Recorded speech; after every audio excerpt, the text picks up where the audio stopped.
So I'd like to introduce to you this afternoon Professor Sheena Lewis, who has been speaking for us at our AGM and Lecture Day here in Birmingham.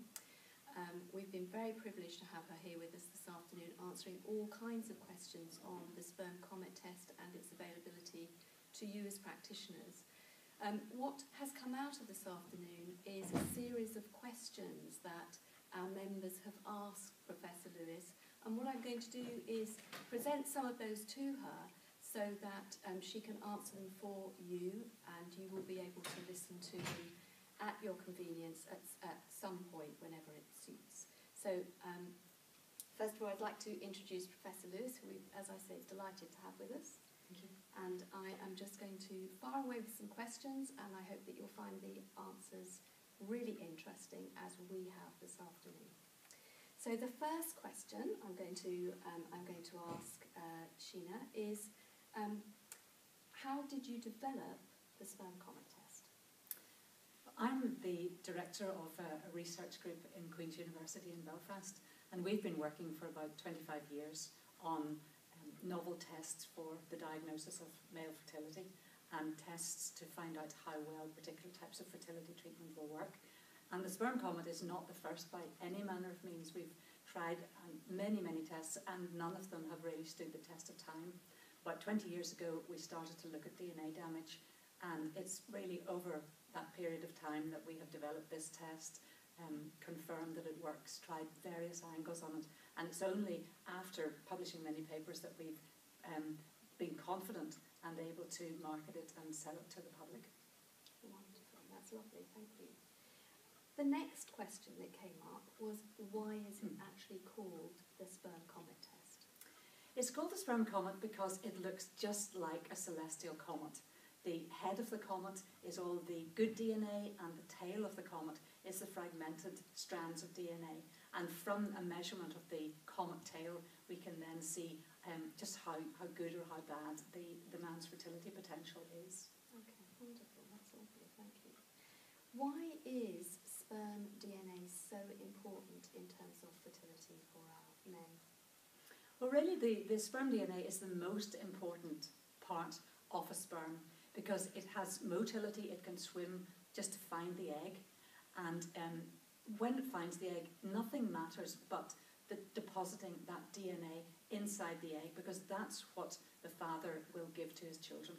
Nothing else matters. So once fertilization has occurred, then it's the paternal, or the man's DNA, combining with the woman's DNA within the egg, which is going to create the embryo. Wonderful. Thank you. So what does the sperm comet test actually do in terms of looking at sperm DNA? Well, compared to other tests? Yes, in terms well, we call the sperm comet a second generation test, because there are a couple of other DNA tests, but they just do an all or nothing measurement. They say, yes, that sperm's damaged, that sperm's not. And really, most of them come up with a percentage of about 30% damage and 70% of the sperm. No damage can be detected. Whereas with our test, which we call the second generation test, we can actually measure the amount of damage in individual sperm. And it's the amount of damage that matters. Every man's sperm has a little bit of damage, but once you hit a clinical threshold, then if you've more damage than that, it means it's going to be much less likely for a couple to conceive naturally, and they may need to resort to treatment. Okay, that's a really wonderful explanation, thank you. Do we have some ideas of what actually might cause sperm DNA damage? Well, some of the causes may be genetic, they may be inherited. Some may be caused by age, because a man's age can have an impact on the quality of his sperm. But alas, in the 21st century, I think many of the causes of DNA damage are induced by our lifestyle. We do awful things to ourselves, like smoking, like drinking too much alcohol, like taking recreational drugs, becoming obese, getting ourselves into situations where we may develop type 2 diabetes. So many of them are to do with modern living. Okay, that's really helpful, thank you. So when we come to referring patients for testing, who would benefit from having this test? any couple that's having problems with fertility, who are trying to conceive naturally and are unable to start a family, would benefit from a test like this. Because, as I said, DNA is the most important thing that a man can test. And if right at the beginning they find that that's one of the issues which is preventing them from having the family that they want so much, then starting at the beginning, finding out about this, then the man has an opportunity to take control of the situation and do something to improve it.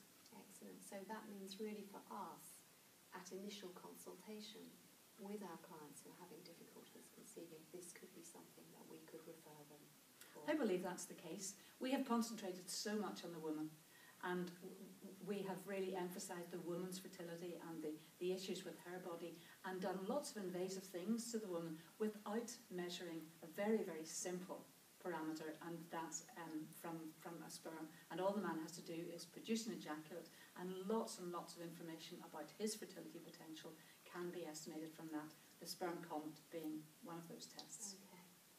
And I believe that one of the things that you did was a study of 239 couples, which produced some very interesting results. Yes, we did. In fact, there are about 500 couples now in various publications that we have who've had IVF and ICSI, and we've related that back to the amount of damage that they had. And yes, we have found some very interesting findings. One is that the more DNA damage a man has, the less likely IVF is to work well for them. And the other thing we found is that about a third of couples who present with infertility problems are given a diagnosis of unexplained infertility. Again, we've found that about 80% of the men in those couples have DNA damage. So we would say unexplained infertility is unexplained no more. Okay. Yes, I think we would probably agree with that too after this afternoon. Okay. So is there something that can be done to improve a male sperm quality? The men are very lucky in comparison to us women, because when we're born, we have all the eggs that we're ever going to have. And the older we get, the older our eggs become. But men produce new sperm every 3 months, 2.5 months. And so if a man were to find that his sperm quality and his DNA is damaged at the moment, and he were to change his lifestyle, perhaps lose weight, eat a much better diet, have more sleep, less stress, stop smoking, all of those sorts of things, and then give himself an opportunity for 3 months for another set of sperm to be produced, then he could very well find that the next set of sperm are much better quality than the ones now. Excellent. Okay. I hope that that's answered some of the questions that you may be interested to know the answers to, and I'm sure that if you want any more information, you can either visit Lewis Fertility Testing website, or you can visit our own website where there will be further information available, so the ARR website. Thank you very much.